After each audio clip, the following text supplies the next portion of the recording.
Thank you, Mr. Chairman, and certainly appreciate the opportunity to do this, and thank you for being here. And but first of all, I want to tell you how much I appreciate your staff reaching out to us over the weekend with the Mississippi tornadoes. Within hours after the storm, they were reaching out to the Mississippi delegation, and I certainly appreciate that. And seeing the devastation firsthand, you know, we have just gone into that mode of trying to help these people as much as we can. Most of this area is farming area, the Mississippi Delta, and other areas as well. But, you know, I just was up there for after the storm and the day after that, and seeing the devastation, you know, as resilient as we are. Before we dive into the details of the funding, I was just hoping that you could kind of offer some information for the rural communities that were affected. For instance, USDA's recent press release following these tornadoes stated Food Safety and Inspection Service is helping affected residents reduce their risk of foodborne illnesses due to the power outages that we're looking at. The Risk Management Agency offers several risk protection tools to offset crop production and tree losses for certain crop insurance products. But the Farm Service Agency offers the Livestock Indemnity Program and the Tree Assistance Program and the Emergency Conservation Program, several things there, and NRCS can help address natural resources concern by providing the cost assistance for work such as debris removal. But would you please elaborate a little bit on the areas of assistance offered and how they can access this? Well, first of all, I'd encourage you to take a look at the farmer.gov website, which has this document on it, which basically contains many of the programs that you just mentioned, but more than the ones that you mentioned, and basically the kind of disaster they cover and the kind of assistance that they can provide and the information necessary. That would be the first order of business. The second order of business is making sure that state officials and your staff reach out to the State Rural Development Director for the state of Mississippi. I mean, our heart goes out. As a former governor, I have toured many tornado damaged sites, and it is absolutely devastating to people. They lose their home in a matter of seconds, and unfortunately, in your state, loss of life as well. But the rural development folks can be there to begin the process of figuring out how do we rebuild. How do we create the opportunities for housing, for the community facilities that have been damaged or destroyed? What kind of resources could be available? And the Farm Service folks are there, obviously, to begin the process of assessing the level of damage so that crop insurance and any risk management tools, as you well know from your experience as commissioner down there, agriculture, that we provide as quickly a response to the loss of production as possible. So farmers.gov, state Rural Development Director, and working with the local FSA office, I think would be where I would start.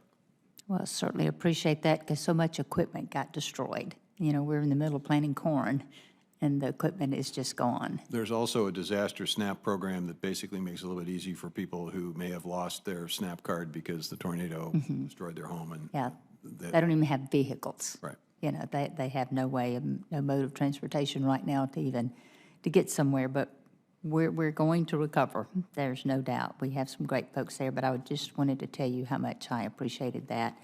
One thing I want to mention while I have a little time left, the 2022-2023 Halley avian influenza, the outbreak is the worst health crisis emergency in U.S. history. As Ag Commissioner, this kept me awake at night, no doubt. But paired with critical shortages of veterinarians in rural food, animal, and public practice, this outbreak has been devastating for the poultry, turkey, and egg industries, which we are a huge poultry state and egg state. But it's also directly affected millions of families who are struggling to keep up with the resulting rising cost of poultry and eggs. But I recognize and appreciate that the Animal and Plant Health Inspection Service, APHIS, is working tirelessly to control avian influenza. But it seems as though having more food animal veterinarians and more vets in APHIS would be helpful for current and future mitigation efforts.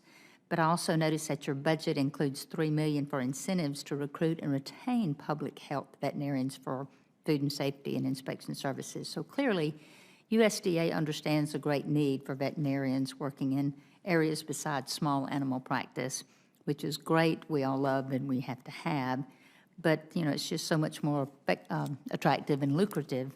But the Veterinary Medicine Loan Repayment Program, which your budget includes, helps alleviate veterinary shortages in rural and food animal practice government agencies like APHIS and FSIS by providing money towards the educational loans.